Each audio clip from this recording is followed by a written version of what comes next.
සියලු දෙනාටම ජයස්පීටයි. අද දවසේ ඔයාලත් එක්ක මම බෙදා ගන්න යන්නේ හෙළිදරව්වේ ඉදිරි කොටස් ගැන. ඉතින් දෙවියන් වහන්සේ හෙළිදරව් කියලා කියන්නේ දෙවියන් වහන්සේ මිනිස්යාට උන්වහන්සේව හා ගැලවීමේ මාර්ගය හෙළිදරව් කිරීමයි. ඉතින් මොනවාද යෝබ් පොතේ 11 වෙනි පරිච්ඡේදයේ 7 වෙනි පදයේ කියනවා දෙවියන් වහන්සේගේ බලය ගැන දැනගත හැකිද?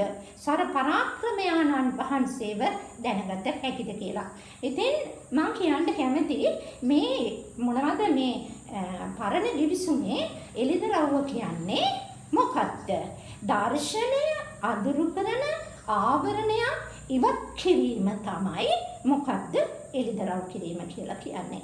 ඒ වගේම නව ගිවිසුමේ එළිදරව්ව කියලා කියන්නේ සැඟවිලා තිබෙන දෙයක් දෘශ්‍යමාන කිරීම තමයි මොනවාද එළිදරව්ව කියලා කියන්නේ. ඒ නැත්නම් ප්‍රසිද්ධ කිරීමයි.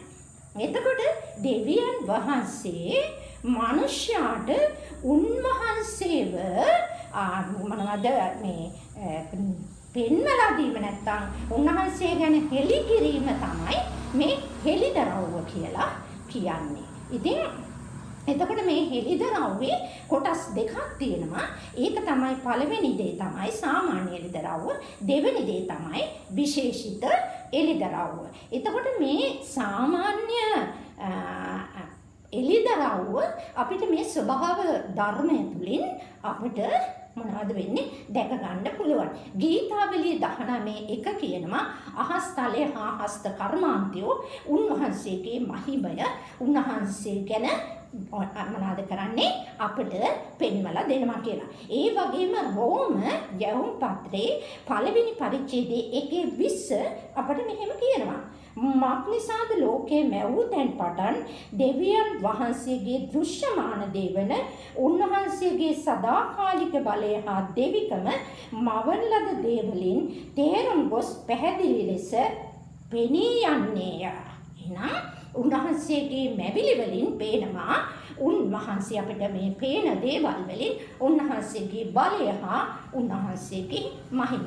එතකොට දැන් මේ සාමාන්‍ය එළිදරව්ව තුලින් තිබුණට දෙවියන් වහන්සේගේ මොනවද අපිට පෞකමාව හා ගැලවීම ලැබෙන එක පිළිබඳ අපිට ඒකෙන් පැහැදිලි ලෙස උත්තරයක් අපිට ඒකේ නැති නිසා ඊට වැඩිය අපි අධි විශේෂිත එළිදරව්වකට යන්න යනවා. දෙවෙනි කාරණාව තමයි විශේෂිත එළිදරව්ව නැත්නම් අධි විශේෂිත එළිදරව්ව ඒ වගේම නැත්නම් ගැලවීමේ එළිදරව්ව කියලා කියන්න පුළුවන්.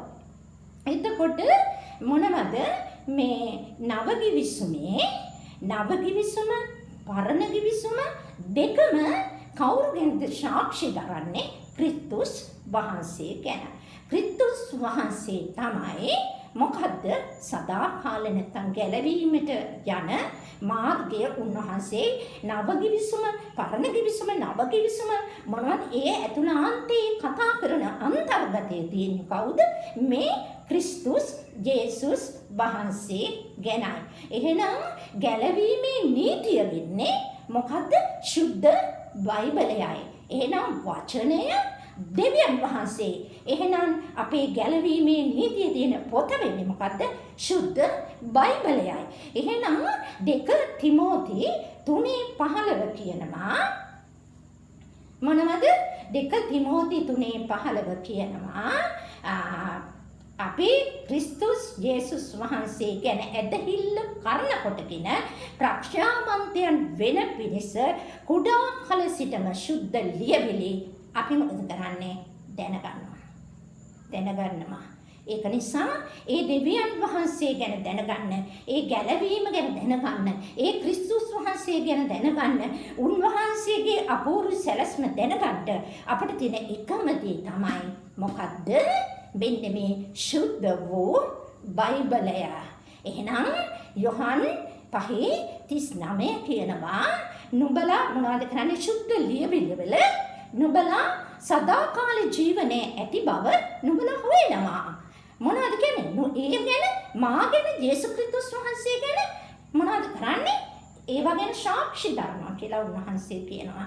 එහෙනම් අද දවසේ අපේ ජීවිතවලට සාමාන්‍ය එළිදරව්ව මේ මැවිලි වලින් මේ ස්වභාව ධර්මයේ තුලින් දෙවියන් වහන්සේ දකිනවා වගේම ඒ වගේම අපිට ගැලවීම හා සදාකාලික පවුපමාව ගැලවීමේ මාර්ගය සලසා දෙන යේසුස් ක්‍රිස්තුස් වහන්සේ වෙතට අපි ලං වෙන පිණිස දෙවියන් වහන්සේගේ වචනය එනම් ගැලවීමේ නීති පොත දෙසට ඔබ සියල්ලන්ගේ අවධානය යොමු කර උන්වහන්සේගේ ධර්මයක් වෙන්නට ඔබට ආශිර්වාද කරමින් මම ඔබ සැමට ජේසු පිහිටයි.